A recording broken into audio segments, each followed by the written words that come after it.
शेलू येथे वसंत विहार वृद्धाश्रमाचे भूमिपूजन उत्साहात संपन्न। यवतमाळ जिल्ह्यासाठी एक आधारवड, मान्यवरांची मोठ्या संख्येने उपस्थिती। शेलू, तालुका आर्णी येथील वसंतराव नाईक फाउंडेशन व साहित्यिक सुधाकरराव पवार विचार मंचचे अध्यक्ष सूरज पवार यांच्या संकल्पनेतून साकारत असलेल्या वसंत विहार वृद्धाश्रमाचा भव्य भूमिपूजन सोहळा बुधवार दिनांक 11 फेब्रुवारी 2026 रोजी अत्यंत उत्साहात पार पडला। प्रमुख पाहुण्यांच्या हस्ते विधिवत पूजन। या कार्यक्रमाचे भूमिपूजन माननीय विजय जाधव, उपनियंत्रक, नागरी संरक्षण, नवी मुंबई व ठाणे समूह गृह विभाग, महाराष्ट्र शासन आणि डॉक्टर महेश चव्हाण, प्रसिद्ध अस्थिरोग तज्ज्ञ, यवतमाळ यांच्या हस्ते शास्त्रोक्त पद्धतीने पार पडले। याप्रसंगी समाजातील विविध स्तरांतील मान्यवर उपस्थित होते। उपस्थित मान्यवर कार्यक्रमाला शोभा वाढवण्यासाठी खालील प्रमुख पाहुणे उपस्थित होते। डॉक्टर निकिता ताई महेश चव्हाण, गीता परिवार, राजूभाऊ पडगिलवार, उपाध्यक्ष, यवतमाळ जिल्हा भाजप, अनंतराव गावंडे पाटील, माजी जिल्हा परिषद सदस्य, सुभाष परशुराम पवार, माजी सरपंच, रमेश धनु जाधव, माजी उपसरपंच। गावक्यांचा उत्स्फूर्त प्रतिसाद। वृद्धाश्रमाच्या या स्तुत्य उपक्रमासाठी शेलू येथील समस्त नागरिकांनी मोठ्या संख्येने उपस्थित राहून आपला पाठिंबा दर्शविला। ज्येष्ठांना सन्मानाने जगता यावे आणि त्यांना हक्काचा आधार मिळावा या उद्देशाने या आश्रमाची उभारणी केली जात आहे।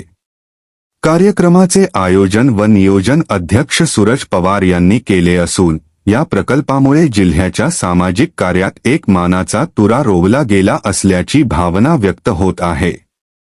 प्रतिनिधी सूरज पवार, वृत्तसंस्था सनातन सारथी न्यूज, यवतमाळ जिल्हा। भारतरत्न डॉक्टर बाबासाहेब आंबेडकर शिक्षणाची ज्योत मनामनामध्ये जागविणारे महात्मा ज्योतिबा फुले, क्रांतिज्योती सावित्रीबाई फुले, हरित क्रांतीचे प्रणेते श्रद्धेय वसंतरावजी नाईक आणि युवकांचे प्रेरणास्थान असलेले डॉक्टर APJ अब्दुल कलाम या सर्व महामानवांना अभिवादन करतो। आणि मंचावर इथे उपस्थित आमचे मोठे बंधू श्री राजूदादा पडगिलवार, महामंत्री भाजपा यवतमाळ जिल्हा, आमचे मोठे बंधू श्री गावंडे दादा, आनंदभाऊ गावंडे दादा, माजी जिल्हा परिषद सदस्य, इथे उपस्थित असलेल्या माझ्या धर्मपत्नी डॉक्टर सौ निकिताताई चव्हाण, आमचे बंधू सूरजभाऊ पवार, त्यांच्या धर्मपत्नी, त्यांचे काका, मंचावर इथे उपस्थित असलेले आणि सर्वच सन्माननीय व्यक्ती इथे बसलेले माझे बंधू, सर्वांना माझा सप्रेम नमस्कार। सूरज भाऊंनी हा एक स्तुत्य असा उपक्रम इथे चालू करण्याचा एक निर्धार त्यांनी केलेला आहे। कारण वृद्धाश्रम सुरू करणे म्हणजे काही छोटी मोठी गोष्ट नाही, एखाद बिल्डिंग वगैरे किंवा दुसरं घर बांधणं वेगळं आहे, पण वृद्धाश्रम ही एक खूप मोठी जबाबदारी आहे। कारण जशी जसं आधी आपण बघायचो आपल्या मोठमोठे जॉईंट फॅमिली राहायची, आता न्यूक्लिअर फॅमिली व्हायला लागली। आधी परिवार मोठा राहायचा, काका हे ते सर्व भावंड सोबत राहायचे, पण जसं जसं शहरीकरण चालू झालं त्यामुळे सर्वांची नोकरी शहरामध्ये आहे, तर मग आई वडील खेड्यातच राहतात आणि हे आपण लोक शहरामध्ये जातो। त्यामुळे आणि खूपदा आपल्या वृद्ध लोकांची, ज्येष्ठ लोकांना वाटतं शहरामध्ये त्यांना करमत नाही, त्यांना खेड्यातलंच वातावरण आवडतं। पण दिवसेंदिवस अशा याच्यामध्ये कुठे कुठे त्यांची सुद्धा मुलांची जबाबदारी वाढत जाते, त्याच्यावर पत्नीची, परिवाराची जबाबदारी, त्यामध्ये वृद्ध लोकांकडे कुठेतरी म्हणजे हे होतं, लक्ष कमी होऊन जातं। परंतु सूरज भाऊंनी हा जो उपक्रम आता इथे चालू करण्याचा निर्धार घेतलेला आहे, हा अतिशय स्तुत्य उपक्रम आहे। मी तर आजी आजोबांकडे वाढलो, त्यामुळे पण त्यांनी जसं मला सांगितलं की त्यांचे वडील आणि माझे वडील हे मित्र होते। माझे वडील श्री मोहन चव्हाण, त्यांचं सुद्धा गाव इथे आर्णी तालुक्यात बोरगाव, दाबडी बोरगाव आहे। मी बाहेर गावी जास्त राहिल्यामुळे माझा संपर्क कमी आला त्या गावाशी, परंतु सूरज भाऊंनी त्या आठवणींना उजाळा सुद्धा दिला आणि त्यांचं कार्य सुद्धा सुधाकर राव नाईक साहेबांसोबत केलेल्या कार्याबद्दल सुद्धा मला माहिती दिली. नंतर आवर्जून आम्हा दोघा पती पत्नींना त्यांनी इथे बोलवलं. त्याबद्दल सुद्धा मी त्यांचे आभार नाही तर ऋण मानतो, कारण आभारामध्ये भार आहे आणि धन्यवाद सुद्धा मी म्हणणार नाही, कारण धन्यवाद मध्ये वाद होतो. तर मी त्यांचे ऋण मानतो आणि भविष्यात सुद्धा आमच्यातर्फे काय मदत यामध्ये या प्रकल्पामध्ये आमच्यातर्फे लागू शकते त्यासाठी आम्ही सदैव तयार राहणार आणि वृद्धांची सेवा करण्यामध्ये सुद्धा आमचा काय हातभार त्यामध्ये लागू शकतो त्यासाठी आम्ही तयार राहणार.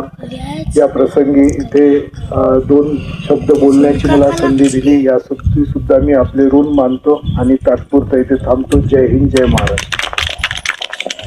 राजू भाऊ 2 शब्द सांगा. जे लोक निराधार आहेत अशा लोकांसाठी तुम्ही काम करावं, जे वृद्ध निराधार आहेत आणि त्या वृद्धांसाठीच आपण काम करावं. त्यासाठी जी काय मदत लागेल निश्चितच आम्ही करू. यवतमाळहून सुद्धा करू. इथं जे आर्नीला वगैरे जे वृद्धाश्रम चालतात त्या यवतमाळहून बरेच लोक येतात, खूप साऱ्या सामाजिक संस्था याला मदत करतात. आम्ही त्यांना सुद्धा कळवू की जे असं इथं झालेलं आहे. त्यामुळे आमच्या सर्वांच्या शुभेच्छा आणि तुमच्या या कार्याला आमचा खरोखरच सलाम. धन्यवाद. जिल्हा परिषद शिक्षक आपले मनोरंजन. आजचा हा भूमिपूजनाचा सोहळा हा आनंदायी सोहळा आहे तर निश्चितच, कारण माणसाचं जीवन हे फार छोटं आहे.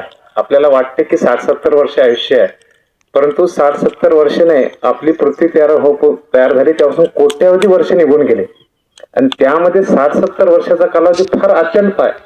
आणि या अत्यल्प कार्यकाळामध्ये आपल्या हातून जे जे चांगलं कार्य करता येईल, जे जे चांगलं कृत्य करता येईल ते आपण केलं पाहिजे.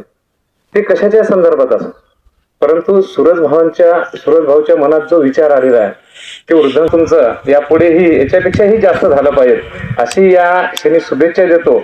आणि आजचा हा पूजनाचा जो सोहळा आहे, ज्यांचे हात या चांगल्या कामाला लागलेले आहेत त्या सर्वांना ईश्वर सद्बुद्धी देव आणि त्यांच्या हातून या वृद्धाश्रमात जे जे चांगलं काही लागेल ते भरघोस अशी मदत त्यांच्याकडून या कार्यासाठी मिळो आणि आपले गावकरी मंडळी सुद्धा या चांगल्या कामासाठी समोर आलं पाहिजे. आणि आता आपण पाहतो की या कार्यकाळात माणसापासून दूर चाललेले आहे आणि हे माणसाला जवळ करण्याचा प्रयत्न करत आहे, म्हणजे किती चांगली गोष्ट आहे. आजचं युग हे फार अफाट असं वाढत चाललेलं आहे. 2 गोष्टी बोलायला वेळ नाही, परंतु टिक मोबाईल करायला तिथं खूप वेळ चाललेला आहे. या सर्व गोष्टीमध्ये या आपल्या अंधाधुंदी अशा पसरलेल्या गोष्टीमध्ये आपण वावरत असताना ही चांगली बाब करणं ही अतिशय आजच्या या काळासाठी अतिशय चांगली गोष्ट आहे. आणि मी जिल्हा परिषदचा शिक्षक म्हणून त्यांना जिथे त्यांना सहकार्य लागेल हे सहकार्य करण्यासाठी मी सदैव तत्पर असेल आणि त्यांच्या हातून असंच चांगलं कार्य घडो अशी मी याशी त्यांना शुभेच्छा देतो आणि मी थांबतो. यानंतर चव्हाण मॅडम आपल्या समोर 2 शब्द व्यक्त करणार आहे. आदरणीय चव्हाण मॅडम. मंचावर उपस्थित सगळे आदरणीय मंडळी आणि मंचाखाली उपस्थित माझे बंधू भगिनी, मी डॉक्टर निकिता महेश चव्हाण. आज या सोहळ्याला आली तर मला एक छोटीशी कथा आठवली. सगळ्यांनाच माहित असेल ही कथा. गणपती जेव्हा बाळ होते त्यांच्या आणि कार्तिकेयमध्ये एक प्रश्न आला की तू सर्वश्रेष्ठ की मी सर्वश्रेष्ठ. तर ते त्यांच्या आई वडीलकडे गेले, शंकरजी पार्वती माता. त्यांना म्हटलं की कोण सर्वश्रेष्ठ आहे, हा आहे की मी आहे, सांगा बरं. तर त्यांनी सांगितलं पूर्ण पृथ्वीचं जी पूर्ण अखंड प्रदक्षिणा जो मारून येईल लगेच लवकर, सगळ्यात लवकर, तो सर्वश्रेष्ठ. तर कार्तिकेय निघाला, गणपतीही निघाले. कार्तिकेय निघाला पृथ्वीची प्रदक्षिणा मारायला, पण गणपती मात्र तिथेच उभं राहून त्याच्या आई वडीलची प्रदक्षिणा काढतो आणि त्याच्यानंतर त्याला सर्वश्रेष्ठ देव बोलतात हे आपल्याला सर्वांनाच माहिती आहे. तर आज तुमच्या गावामध्ये असा एक बाळ गणपतीचा विचार मला जेव्हा लक्षात आलं, म्हणजे मी सूरज भाऊची गोष्ट करत आहे, म्हणजे मला आता नुकतंच कळाले की त्यांना आई वडील नाही आहेत. तर हे बाळ गणपती सारखे विचार ठेवणारे व्यक्ती जे स्वतःचे आई वडील नसताना इतरांच्या आई वडिलांना मी कसा आधार देऊ शकतो, कशा रीतीने आधार देऊ शकतो, या विचाराला नक्कीच आपण सपोर्ट करायला पाहिजे, आधार दिला पाहिजे. गणपती नुसतं मोदक, बँड बाजा, खावण पिवण मागत नाही, तर असे विचार करणारे लोक मागतो. जेव्हा आपण अशा लोकांना साथ देतो तर गणपती सुद्धा आनंदित होतो.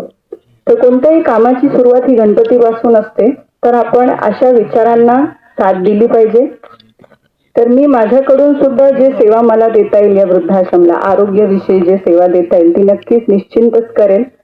आणि आपल्या या विचारांना, आपल्या या आचारांना, आपल्या या कार्याला माझ्याकडून शुभेच्छा देते. मला इथे बोलवण्याबद्दल खूप खूप धन्यवाद. एवढे बोलून मी माझे 2 शब्द संपवते. प्रमुख पाहुणे चव्हाण साहेब, आपले राजू भाऊ, मॅडम. आता मॅडमने चांगलं आपल्याला उदाहरण दिलं, एकदम अति भयंकर उदाहरण दिलं, ऐकण्यासारखं आणि पटण्यासारखं उदाहरण आहे. तर त्यानं आपल्याला सांगितलं की जे आपल्यावर वृद्धाश्रम ज्यावेळेस आपण चालू करू त्यावेळेस जे मदत देता येईल ते आरोग्याची आपण देऊ, त्याच्याबद्दलचा विषय नाही आहे. आता विषय कसा आहे, आपला वृद्धाश्रम चालू करण्याचा सुरतचा कसा विचार होता, त्यानं सांगितलं की काका म्हणे आपल्याला वृद्धाश्रम चालू करायचे आहे. तर मी म्हणलं ठीक आहे बा, काही हरकत नाही, आपण त्याला सहकार, आपली माझी जागा आहे म्हणलं इथं 100/50 मी तुला अनुदान देऊन टाकेल वृद्धाश्रम चालू करण्यासाठी. त्याला जागा मी अनुदान देणार, मला त्याच्यात 1 रुपयाची अपेक्षा राहणार नाही. पुन्हा माझ्या वारचं जेवढं सहकार्य होईल तेवढं मी त्याला सहकार्य करणार. आणि दुसरी गोष्ट म्हणजे वृद्धाश्रम चालू करणार, त्यानं सांगितलं की काका म्हणे मिळालं हे तू विचार आणायला कसा करत आहे. तर त्यानं सांगितलं की काका म्हणे माझ्या आई वडिलांची मी सेवा करू शकलो नाही, म्हणजे मी लहान असताना माझा वडील वारला आणि आई म्हणे आता वारली, आईची करू शकलो पण वडिलांची नाही करू शकलो. पण मला म्हणे त्याची आता माझे आई वडिलांची नाही करू, तर हेच माझे आई वडील म्हणून याची सेवा मी करणार म्हणे. मला बी त्याचा अनुभव आहे. मी माझा लहान असताना, मी 4थ्या वर्गात असताना माझा वडील वारला, आई होती, आई वारून बी आज 30 वर्ष आली, मी बी सेवा करू शकलो नाही. तर माझं म्हणणं आहे की आता यायची आपण या लोकांची आपण सेवा करू, म्हणजे आपले आई वडील असं याला समजू आपण. काही लोकांचं म्हणणं आहे की बुवा दारू पिणारा माणूस म्हातारा होत नाही, काऊन होत नाही, तर मग त्याला मी उदाहरण सांगितलं, दारू पिणारा 40च्या वर जाऊ शकत नाही म्हणून ते म्हातारा होऊ शकत नाही. त्याला उदाहरण सांगितलं मी, बरोबर आहे ना, दारू पिणारा माणूस 40 वर्ष जाऊ शकत नाही. वृद्धाश्रमचा जे विचार आहे ते चांगल्या तऱ्हेने आम्ही राबवू, याला नाही का पूर्ण व्यवस्थित कार्य जेवढं सहकार्य तुमच्या वाजता होईल, तुम्ही इथपर्यंत आले त्याच्याबद्दल मी धन्यवाद करतो. जय हिंद, जय महाराज.